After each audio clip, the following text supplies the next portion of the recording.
So Paddle with Battles is a veteran suicide awareness event where we focus on three facets of preventing veteran suicide. One of those is transition. So we actually are trying to coordinate with different companies and their HR departments to try to have employment opportunities here, mental health, and then family support. You know, there's a lot of organizations out there that go through the process of trying to educate people on how to respond to a situation, whether it be, you know, how to respond to somebody that's triggered with PTSD, or how to respond to somebody that's in a suicide state, or in a state of potential suicide, I should say. And veteran suicide has always been and always has been a problem within our ranks, and I feel like it's not properly addressed. So what we are doing is we're trying to take matters into our own hands to a certain extent, but the long and short is that there's a disconnect between the general public and what this all means, and that's what this event is intended to do, is to say, hey, general public, these are some of the things that we deal with, but this is some of the resources that are available to people, and this is how you can help. You know, one of the huge problems with transition is that there's not enough preparation. There's not enough encouragement to start early.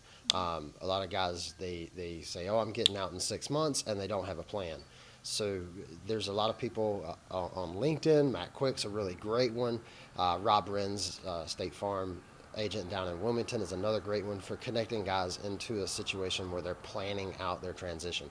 And those situations that these guys get dumped out into, sometimes they're coming off of deployments, they're coming off of combat zones, and then they're coming back and they're having to deal with a civilian and not somebody that's in their mix. And it creates a disconnect. It really does. You know, when you're used to dealing with things on a bullet point and running out and saying, execute this order, execute that order, and then this is my charging orders. We all get up every morning with a flag on our shoulders and we know what our purpose is. But when we get home, that mission gets skewed. So that's one of the huge things that happens into the veteran suicide and why that becomes an issue.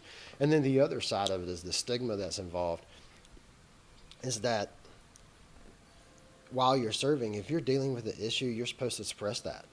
You're supposed to go on and hard charge, put the mission first.